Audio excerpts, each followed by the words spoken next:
Ce livre de cuir aux lettres dorées pourrait bien être une Bible datant de plus de 1500 ans. Le manuscrit a été redécouvert en Turquie il y a peu, après avoir été saisi en 2000 lors d'un coup de filet contre des contrebandiers.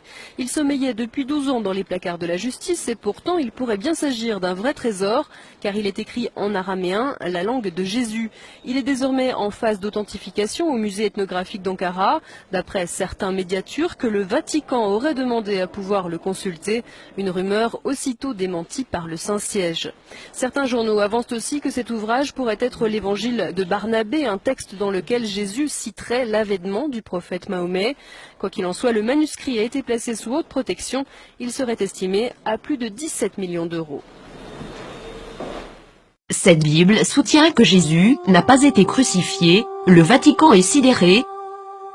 Cette Bible a été découverte et gardée secrète en 2000 et contient l'évangile de Barnabé, un disciple du Christ, qui soutient que Jésus n'a pas été crucifié, qu'il n'était pas le Fils de Dieu, mais bien un prophète. Cette Bible soutient aussi que l'apôtre Paul est appelé l'imposteur, que Jésus a fait son ascension tout en restant vivant et que c'est Judas Iscariote qui a été crucifié à sa place. Authenticité selon les rapports, les experts et les autorités religieuses, à Téhéran, insistent sur le fait que le livre est un original. Il est écrit avec des lettres dorées, sur du cuir relié et il est écrit dans la langue araméenne, qui était la langue parlée par Jésus.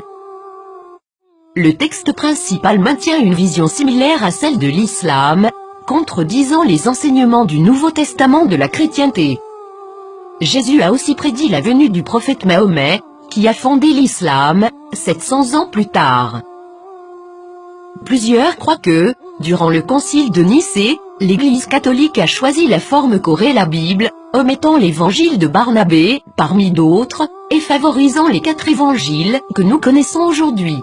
De nombreux textes bibliques ont commencé à faire surface depuis ce temps, incluant ceux de la Mère morte et les évangiles gnostiques, mais cette Bible semble tout particulièrement inquiéter le Vatican. Qu'est-ce que cela signifie pour les religions chrétiennes et ses adeptes? Quelque chose d'inconfortable. Le Vatican a demandé aux autorités turques de pouvoir examiner le contenu du livre. Maintenant que ce livre a été découvert, accepteront-ils cette preuve? La nieront-ils?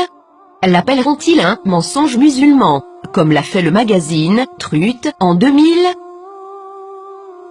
Pour plusieurs, ce livre est un rayon d'espoir et les croyants réaliseront bientôt que l'objet de leur adoration est arbitraire et que tous les textes, spécialement les textes religieux, sont sujets à l'interprétation.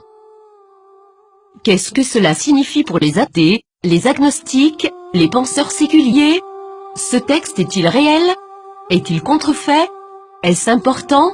Nous pouvons espérer que cette nouvelle inspirera les religions à se poser des questions, au lieu de pointer du doigt et de tout croire aveuglément. Ne commencez pas à clamer à tous, je te l'avais bien dit. Le plus grand danger de la foi se présente lorsque les gens croient ce qu'ils veulent croire, défendant cette croyance malgré toutes les preuves du contraire, spécialement si les preuves apportées révolutionnent les bases de cette croyance. Et le grand coupable, dans tout cela, est le piège de l'ego, rejeter, critiquer les autres parce qu'ils ne sont pas comme vous. Durant des siècles, la défense de la foi aveugle a mené les nations à la guerre, à la violence, à la discrimination, à l'esclavage et à une société d'automates, et tout cela a été justifié par des mensonges.